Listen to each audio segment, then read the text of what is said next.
Hello everyone, it's me again, Burntam, JWTV. Panibagong araw at panibagong vlog ulit tayo mga ka-DIY. Sa araw na to, meron ulit tayong ikakabit dito sa Griffin 180 natin, siyempre kay Black Mamba. Pero bago natin tuloy ang video, siyempre shoutout muna natin, Analos Vlog, pakisubscribe sa YouTube channel at pakifollow yung Facebook page niya.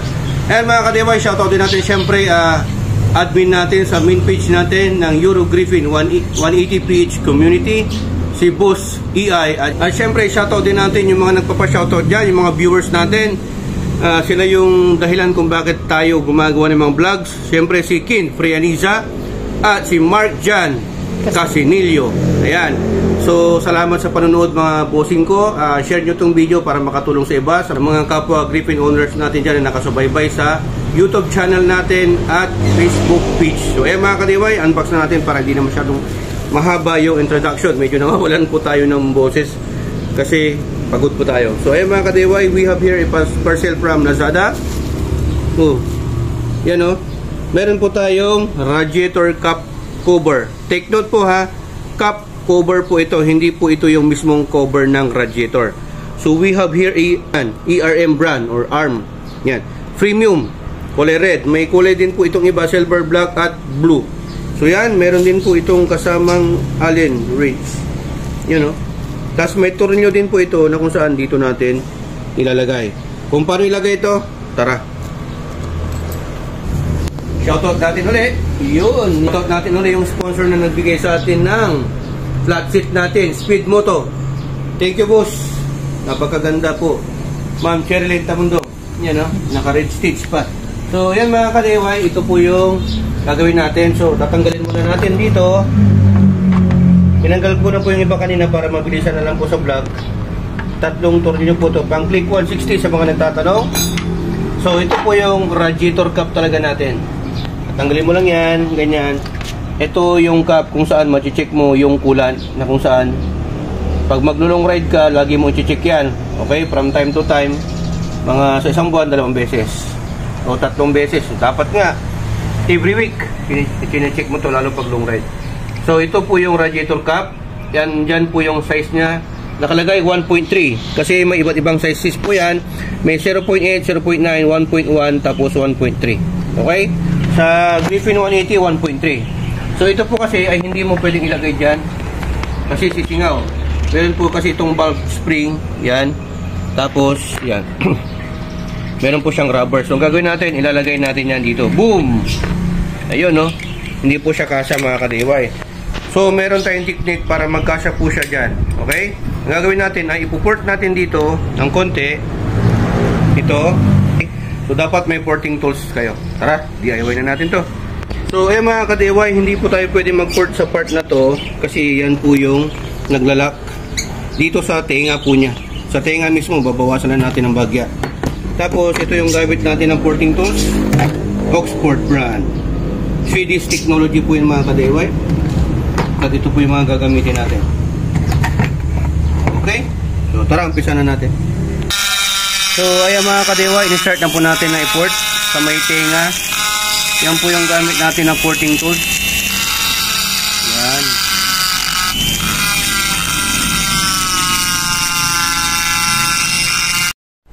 So ayun mga ka-DIY, ito na po yung kinalabasan. Ganito po yung style ng pagpuport ninyo. So yung size po nito ay 1.3, yung mismong rod cap. Tapos itong binili natin na rod cap cover is 1 cm yung ano nito, yung taas na. Tapos dito 5 cm by 6 cm. Okay? So hindi siya kakasya talaga kahit anong gawin mo. Kaya ang ginawa natin, itong sa may tenga niya mismo, pinort natin or tinabasa natin. Wag na wag po kayong gagalaw dito kasi ito po yung lock niya. Dito lang po sa may tenga, okay? Tapos ayan yung 1.3 na sukat. Ito ay version 2 CNC aluminum po ito pa, mga ka-DIY. Version 2 CNC aluminum. Okay? So ayan, malapit-lapit na. Yan. May angle po kasi ito. So ayan, medyo malapit na. Dito na lang yung tatabasan natin ng konti. Yung ibang motor po kasi kasya naman po siya, pero dito sa Griffin natin hindi kasya. Pero sa iba ito salpakan lang itong cover. Naan natin, masyadong malakas. So dito na tayo banda.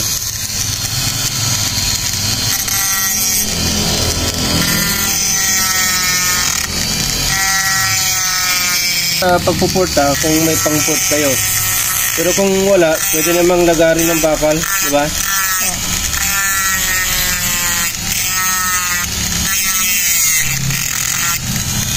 Okay.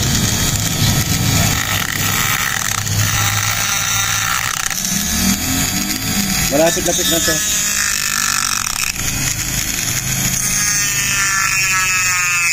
Mas maganda yung grinder eh. Okay. Test fit.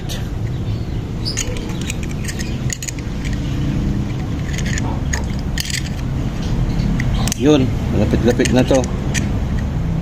Yun, no? Mas maganda kasi yung masikip para baon na baon. Tapos may tornilyo pa to. Kakabit natin. Dito pa na side. Diba? Pumasok na to eh. Dito lang, oh. Kabila naman.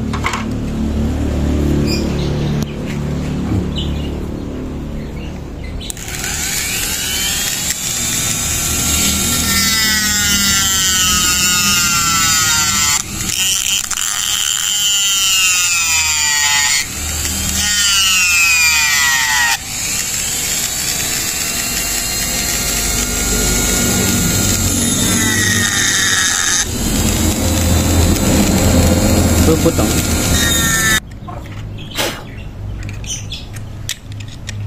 Yan, malapit na mga kadeboy. Siksik na lang natin to.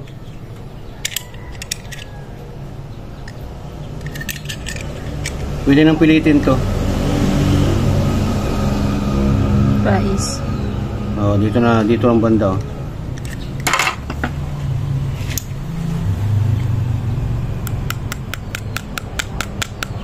Hindi kasi pwedeng biglain para makuha natin yung tamang sukat. Kasi mamaya hindi rin tatakip dito. Yan. Yun, oh. Pumasok na. So, ano na lang natin. Pitpitin natin ng konti. Yan. Yun, oh. Pumasok na mga kadayaway. Yan, para hindi magasgas. Yan. Pasok na. So, testing natin kahit na nga hindi mo lagyan nung ano eh. Nung itong ano niya, allen bolt niya, pero ilalagay pa rin natin yan. Ito-testing nyo, make sure na punasan nyo or hugasan nyo para yung mga small particles na pinagpultan ninyo hindi papasok dito sa radiator coolant, hindi sasama. Pogi, oh. Yan, tapat natin. Tulak nyo lang, tapos ikutin nyo. Yun, no? Oh, diba? Sakto na. Ayos, mga kadeway. Ilagay na lang natin yung bolt nya. Yun. Sakto na.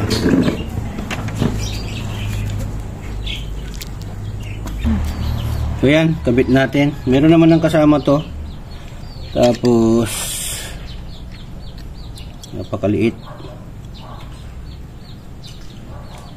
Magkabilaan lang to mga kadaywe. Pwedeng higpitan yan, baka sumobra eh yung lock nya, hindi na papasok sa radiator. Yan. So dalawang allen bolt, may kasama na rin na allen wrench. Huwag nyo masyadong higpitan kasi ito itutulak niya to dito, ito sisikip dito. So baka hindi siya pumasok. Okay, yung tamang higpit lang. Tapos siya mo lang din, punasan nyo na rin to, bungangaan niya. Pero ito, huwag nyo gagalawin yan kasi baka ano. Ang hindi pwede mabutas dito, itong nakatayo, ganyan. Ito, pero itong fins niya, ang hindi pwede dito yung matupi. Oo, matupi-tupi kasi hindi papasok yung hangin. Dapat kasi ito, tumatagos yung hangin kasi may fan dyan sa loob. May fan dyan, yan yung humihigop ng hangin, papasok dyan sa makina. So yan, kapitan natin mga ka-DIY. Yun, no? Okay.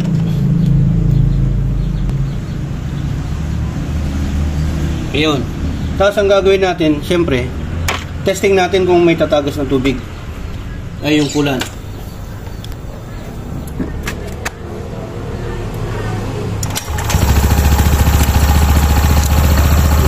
natin, pagka may tumagas, mali yung pinagkabit natin.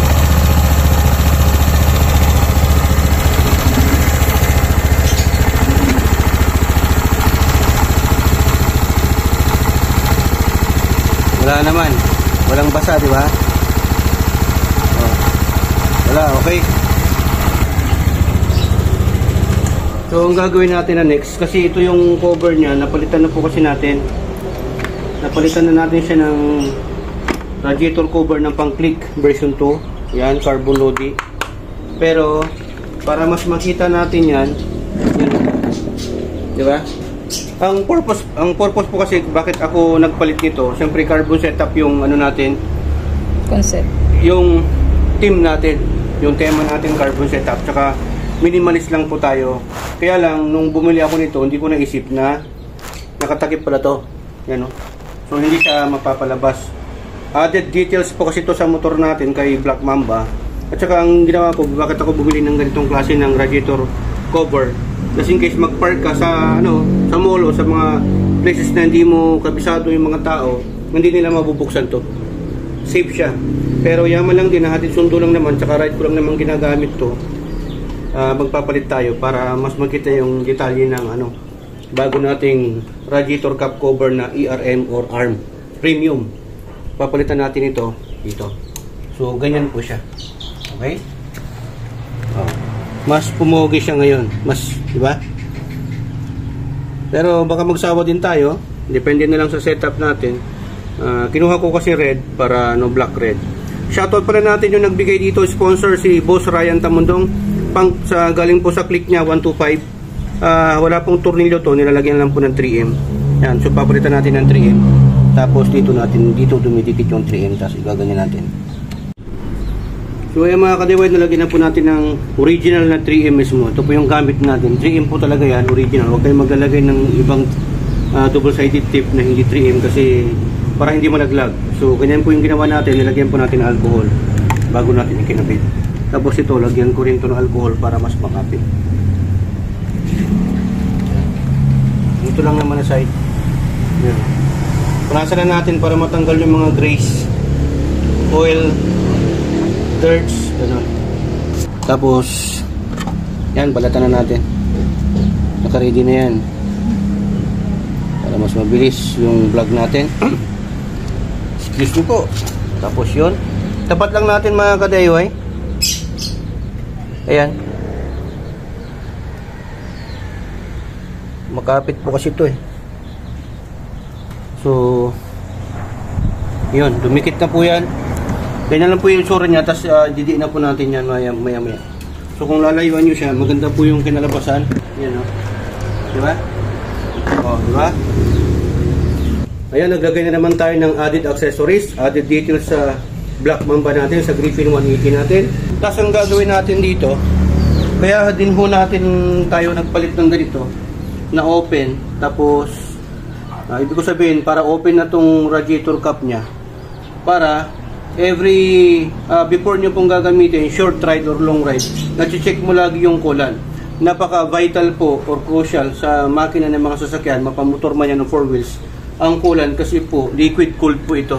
Hindi lang po lang isyo nagpapalamig ng makina, liquid cooled po yung coolant. So dapat lagi nyong kine-check to bago nyo gamitin.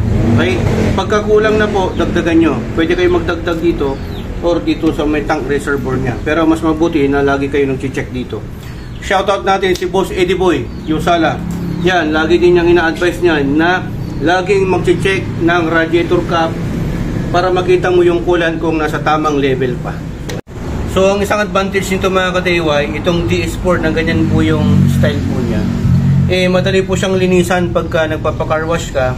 Yung pressure washer, wag lang yung ipatutok mo yung sprinkle type, yung hindi masyadong tutok, para malinisan mo yan yung radiator mo. Dito, unlike dito, naka-close po talaga dito. Kaya lang, mas prepared ko na pagkagamit mo lagi sa trabaho at lagi mong iniiwan sa labas ng building na kung saan ka pumupunta, mas madali po siyang tusukin ng mga abnoy. Diba? Yung mga inggitero. Dito kasi hindi masyado kasi naka-close po yan. Tingnan mo. Diba? Ayan. Hoping na may natutunan naman po kayo sa vlog content natin sa ngayon. Kung dapat pag napoport kayo, wear gloves, mamaya dumulas yung porting tools, masugat yung daliri ninyo. Kaya dito sa HPT, dalawa lang po ang meaning ng DIY, do it yourself at destroy it yourself. Dito sa HPT, natuto ka na, nakatipid ka pa. Yan sa HPT, sharing is Caring. caring. So yan, maraming salamat. Tukatong pinaglory, Bertam, sa inyo.